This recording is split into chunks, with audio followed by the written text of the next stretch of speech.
Soy Macarena Retamal Terceiro, psicóloga y sexóloga. Soy Macarena Aime, ginecóloga y sexóloga. Una nueva columna de sexología con Macarena Aime y Macarena Retamal Terceiro. ¿Cómo va? Hola, ¿qué tal? Hola. Bueno, hoy tenemos un tema que les digo, han llegado ya algunos mensajes, que es el tema de las fantasías. Y incluso, mirá, podemos arrancar con esto porque la consigna del día de hoy también viene por el lado de las fantasías. Y cuando estaba buscando el tema, veía que la mayoría de las fantasías que aparecen son por el lado sexual. Tiene sentido.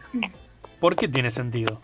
Porque es muy frecuente fantasear, porque todos fantaseamos. Uh-huh. Entonces es un espacio donde nos sentimos seguros. Claro, pero fíjate qué iluso yo, que cuando vine a hablar de las fantasías, estaba hablando de los dibujitos de cuando era chico, incluso la película Fantasía de Disney, y de golpe cuando empiezo a mirar todo un poco más en profundidad, la mayoría de las fantasías que aparecen son todas fantasías sexuales o de BDSM y demás. Sí, son de las más frecuentes esas, bueno, desde el ámbito sexual, ¿no? Yo cuando hablamos de fantasía, pero tal vez son gajes del oficio, yo directamente había pensado que íbamos a hablar de fantasías sexuales. Claro, es que obviamente, sí, por ese lado tiene sentido.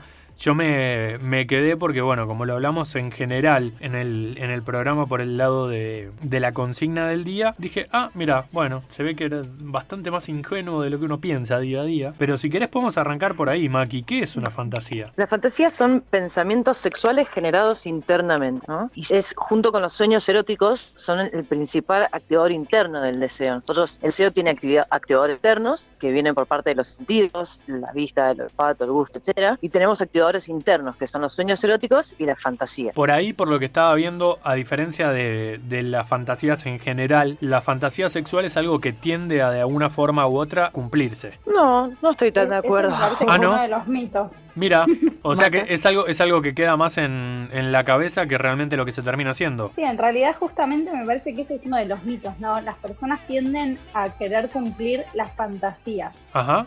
Entonces ahí es donde tal vez esa fantasía deja de generar la excitación o el erotismo que generaba en la mente, ¿no? Una de las características principales de la fantasía es que todo se puede, porque como queda al nivel de la imaginación, todo es posible, o sea, no hay trabas desde lo real, de las cosas que suceden en lo real, en lo concreto. Entonces, bueno, uno puede volar libremente desde lo sexual o desde lo erótico, desde lo que le erotiza a cada persona, a través de los pensamientos y de la imaginación y de los sentidos. Cuando uno lo tiende a querer pasar a la realidad, a lo concreto, a propiamente realizarlas, tal vez empiezan a surgir cuestiones de las que no estábamos pensando y que nos dejan de erotizar. Funciona desde el pensamiento, funciona, erotiza, excita, y cuando lo queremos pasar a la realidad es, pero ¿cómo hacemos si somos tres? ¿Cómo nos ponemos el preservativo? O no sé, me despierta celos, o no, pero si es con mi pareja, no, pero si es, ¿no? Y empiezan a suceder otras cosas. Claro, por ahí un lado también por el tema de idealizar algo y después cuando se llega a concretar ver que por ahí no era tanto como lo teníamos dibujado, pensado en la cabeza. Totalmente, a veces cumple una función propia de generar excitación, de despertar el deseo desde lo mental y no desde lo pragmático. Entonces me parece que uno de los mitos a derribar es el hecho de que las fantasías tienen que cumplirse. Hay fantasías que tal vez sí, porque podemos comprender o percibir que sí en la realidad nos va a generar excitación, pero hay otras que funcionan desde lo mental y está bueno dejarlas ahí porque ahí funcionan, y nosotros lo que necesitamos es que funcionen, que nos eroticen, que nos exciten, ¿no?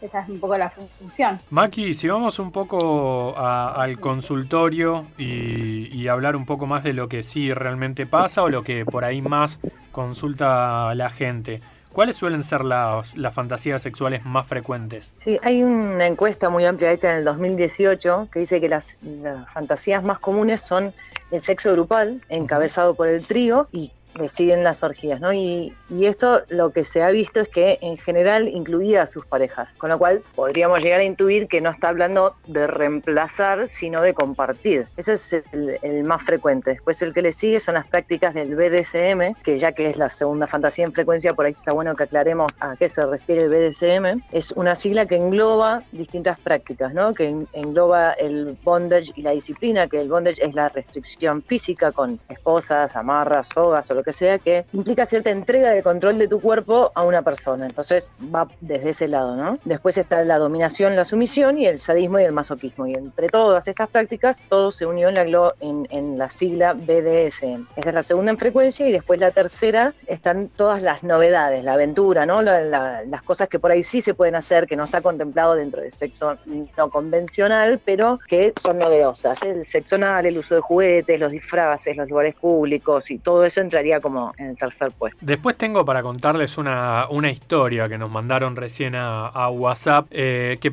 parece, mira, si no está salida un cuento hay que escribir un cuento con esto, así que se los voy a dejar para más adelante. Pero primero quería indagar un poquito más en esto que nos contaban, también en lo que tiene que ver con la primera, la más frecuente. Y estaría bueno, no creo que haya estadísticas de eso, pero en cuanto la vez que se cumple la fantasía de hacer o trío, orgía o como se llame, o la cantidad de gente que sea, después termina saliendo bien eso. Qué pregunta difícil. Yo creo que va variando tanto entre culturas, entre edades de personas, entre generaciones. Es muy difícil recabar esa información porque yo creo que si esto sucede 10 años atrás o sucede hoy, ya veríamos una diferencia abismal en los resultados. Pero creo que sí es importante, como contaba Maca la vez pasada, hablando de parejas abiertas y eso, el poder hacerlo acompañado, ¿no? El poder informarse. Y si tenemos una fantasía de un trío o de compartir la pareja con alguien, el poder hacerlo acompañado, el poder hacerlo de forma paulatina, ir como probando, porque puede pasar un poco lo que hablaba Maca recién, que aparezcan celos. En la fantasía uno puede imaginar un montón de cosas y no tiene todas las restricciones culturales, no tenemos por qué frenar nada de lo que sucede en la fantasía, pero si después en la vida real uno lo aplica, puede haber otras consecuencias. Ahí, Maca, desde el lado de lo psicológico, por ahí más que nada en la experiencia que has tenido atendiendo y demás, ¿cómo lo viven las parejas que suelen hacer este tipo de actividades y cómo lo llevan? Principalmente con esto que nos decía recién Maki por ahí de la parte de los celos, porque como lo explicabas, una cosa es lo que te imaginás y otra cosa debe ser ahí en el momento al ver lo que está pasando. Sí, me parece que es súper importante que, por ejemplo, si eso sucede en una pareja que tienen varias cosas, ¿no? Primero, si eso sucede en una pareja, si la pareja decide contarse su fantasía, digo, de vuelta, ese es un tema importante porque no es obligatorio. A veces pareciera que si no le cuento las fantasías a mi pareja parece una infidelidad, ¿no? En algunos casos, algunas parejas lo toman de este modo. Y en realidad eso es algo interno, individual, y es una decisión compartirlo o no. Entonces también es importante no juzgarlas, porque ya para quien fantasea a veces es difícil porque hay un sentimiento de culpa o de vergüenza por lo que uno fantasea, y si encima cuando lo comparto eso lo juzga la persona a quien se lo comparto, aún más me limito. Y también es importante reconocer que la fantasía fomenta el deseo. Entonces nosotras en la terapia solemos trabajar muchísimo con fantasía, porque eso va a ayudar a trabajar el deseo también, ¿sí? Lo va a despertar. Entonces, bueno, por un lado eso, para aclarar, entonces la pareja decide compartirse su fantasía, después de compartírsela decide llevarla a cabo porque tiene ganas de experimentarlo en lo práctico, es súper importante la comunicación, hablar muchísimo antes de hacerlo, no simplemente hacerlo, no hablar hasta dónde, qué cosas le generarían más placer, qué cosas no estaría dispuesto a hacer, un poco como hablábamos la vez pasada con el tema de las relaciones abiertas, ¿no? Si se van a incorporar a otros vínculos o van a incorporar a un tercero o tercera persona, es importante marcar los límites, ¿no? De cada uno, de lo que está dispuesto o no está dispuesto a hacer, y tener palabras claves para salir de una situación si está generando incomodidad. Hablar con esa tercera persona que se incluye también, eso suma un montón.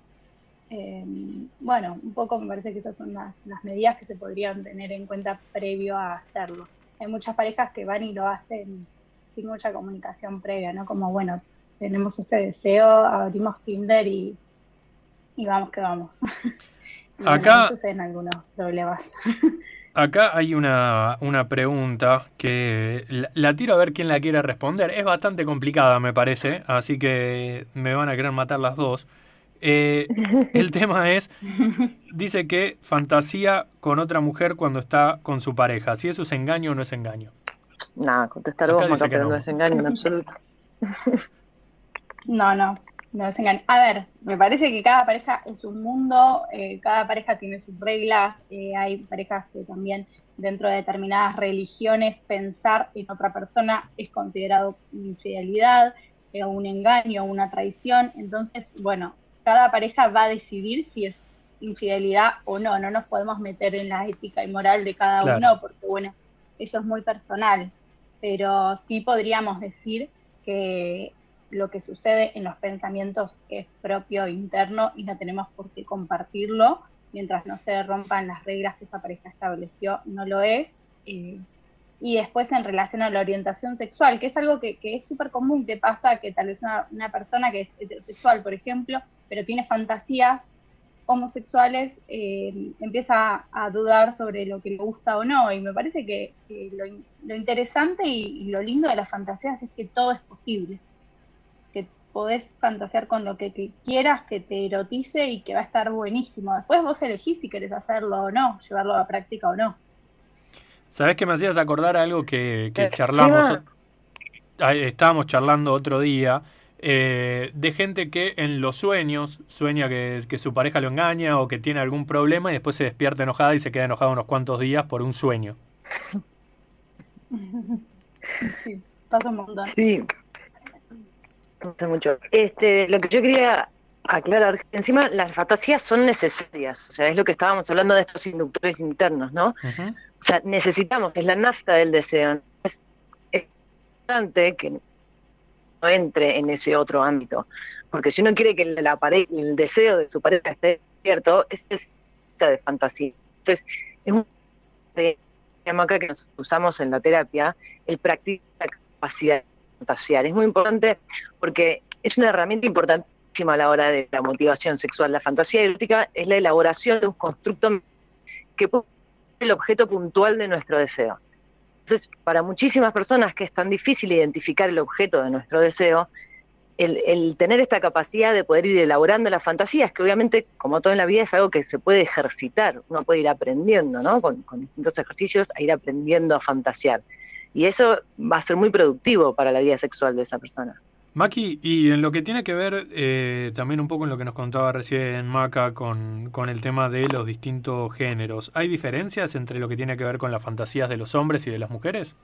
Sí, se ha visto diferencias muy claras. Los hombres son mucho más visuales, pero así como en general son más visuales las fantasías, cuando los hombres describen fantasías, suelen describir imágenes visuales. Las mujeres suelen describir mucho más el contexto, la escena, el lugar, si había una música de fondo, si había un olfato, si estaba sucediendo algo, si había un vínculo afectivo o no. En cambio, en los hombres, esto sacado la información de lo que relata, ¿no? Hombres que describen fantasías, mujeres que describen fantasías. Las mujeres, es muy común que ante un estímulo erótico se inicia la excitación y de manera concomitante se empieza la elaboración de la fantasía y que estas son usadas durante el desempeño sexual. En cambio, a diferencia de los hombres, que en general una vez que la excitación es activada, pasan un poco más fácilmente a la relación sexual sin el uso de las fantasías. Maki, te voy a contar, a las dos les voy a contar, esto que nos llegó, lo hago rápido porque sé que tenemos que cerrar en unos minutitos nada más, pero tiene que ver mucho con lo que estamos hablando hoy y un poco con lo que contaban ustedes, a ver si nos pueden hacer un resumen con esto o agregar algo. Nos escribe Dani que dice que una de las fantasías que tienen con la esposa es que juegan al campesino, ella es la doña de la estancia y él el joven peón, y tienen un romance secreto que desafía las grietas sociales. Les encanta porque eso los hace flashear mucho. Bueno, hay un montón de cosas que agrega, que el personaje, la cantidad de detalles que tiene el personaje. Ella es viuda, él es un chico humilde que se creó en el campo y no entiende mucho, no tiene estudios. Dice que muchas veces también juegan a que viajan a Buenos Aires y en alguna reunión importante con algún ministro o con la sociedad rural, él la acompaña y la protege porque es el caballero, y que además él como peón tiene una novia que trabaja en una de las estancias de al lado, y la viuda lo domina y trata de hacer que él no pueda estar con esta novia porque la quiere solo para él, aunque ella quedó viuda y tiene una reputación intachable, que solo se casó y entregó a Jacinto, su difunto esposo. Mirá la cantidad de A mí me detalles. parece un uso espectacular de la fantasía. Me parece la mejor manera de aprovecharlo. Creo que lo tienen como muy resueltos. El poder usar estas fantasías como nafta y energía para sustentar los juegos sexuales dentro de una pareja, me parece espectacular todo lo que contaron. Si quieren Excelente. la próxima semana podemos ir un poco más en lo que nos contabas vos, Maki, del segundo punto, lo que tiene que ver también con las fantasías dentro del BDSM y demás, es como para profundizar en cada una de esas siglas y ver cuáles son las distintas fantasías que van por ese lado y ver hasta dónde también se están explorando en el último tiempo. Y algo que siempre genera duda, o por lo menos a mí, si es algo que realmente es tan nuevo como parece o hace muchísimo tiempo que pasa, nada más que recién se empezó a hacer conocido ahora o se empezó a publicitar un poco más ahora. Bueno, está buenísimo, me parece que da para un día entero de charlar de eso. Bueno, lo dejamos entonces para el próximo miércoles y si hace falta lo estiramos un poco más. Sí, te quería contar, Pablo, Perfecto. lo que Maca les contó la vez pasada que estamos haciendo los viernes, Sí. de subir las imágenes de arte erótico, que tienen poco que ver justamente con esto que estábamos hablando, ¿no? Hay un estudio que demuestra que hagas lo que hagas, si vos 2 minutos antes de irte a dormir mirás imágenes eróticas, eso va a aumentar tus sueños eróticos y tus fantasías. Más allá de todo lo demás, más allá de la situación en la que estés, para las personas que tienen el deseo un poco bajo, si 2 minutos antes de ir a dormir uno mira imágenes, eso va a aumentar el deseo y los sueños eróticos. Entonces, la idea un poco, cuando Maca va subiendo estas imágenes de arte erótico, es que cada uno vaya eligiendo la que les gusta, se hagan su captura de pantalla y 2 minutitos antes de ir a dormir miren esas imágenes y eso les va a ir aumentando los sueños eróticos. Les hago una última como Ir para... distinguiendo también, distinguir a partir de estas imágenes qué les erotiza, porque a veces pasa mucho eso, ¿no? Que no saben qué cosa les gusta, qué cosas les excita. Entonces, un poco el ejercicio de los viernes que los invitamos y las invitamos a hacer es ese. Y como les decía, para ir cerrando con el tema fantasías hasta la próxima semana, ¿recomiendan animarse a fantasear? ¿Va a mejorar la sexualidad de una pareja, de una persona? ¿O si no, no pasa nada? Sí, siempre. 100%. Ahí va, unánime. Unánime la respuesta, así que con eso nos quedamos y les dejo entonces la tarea para la semana que viene. Dale, gracias, Perfecto. Pablo.